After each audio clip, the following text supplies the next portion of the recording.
મારું નામ શિશાંગી અમિત જગદીશભાઈ હુડકો આરોગ્ય કેન્દ્રમાં MPHW તરીકે ફરજ બજાવું છું, રાજકોટ મહાનગરપાલિકા. પાણીના સેમ્પલ આજ લેવામાં આવ્યા છે, શું વિગત છે કઈ? હા, રાજકોટ મહાનગરપાલિકા અને આરોગ્ય વિભાગ દ્વારા દર મહિનાની 6 તારીખે RC ટેસ્ટની ડ્રાઈવ યોજવામાં આવે છે.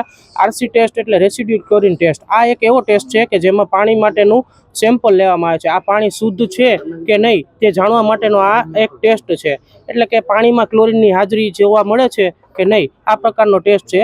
હવે એમાં ઓર્થોટોલ્યુડિન નામનું સોલ્યુશન વાપરવામાં આવે છે. આ સોલ્યુશનના 2 ટીપા પાણીમાં નાખતા પાણીનો કલર પીળાશ પડતો થાય, બરાબર છે. જો આ પાણીનો કલર ચેન્જ થાય તો આ પાણીમાં ક્લોરિનની હાજરી છે.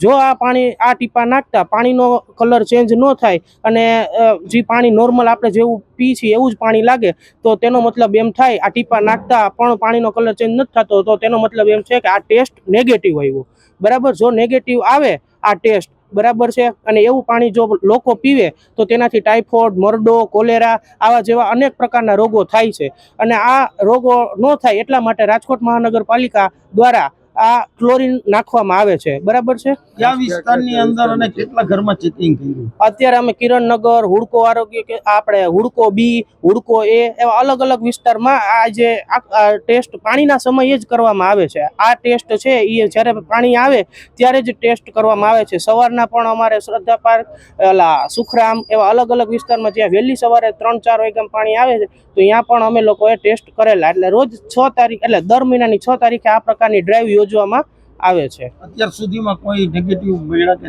ના, હાલ અત્યાર સુધીમાં કોઈ જગ્યાએ નેગેટિવ જોવા મળેલું નથી. ઇનકેસ જો કે નેગેટિવ જોવા મળે તો પછી અમારે એનું બેક્ટેરિયોલોજીકલ સેમ્પલ લઈ અને અમારે PDU સિવિલ છે ત્યાં અમે એને મોકલી છીએ.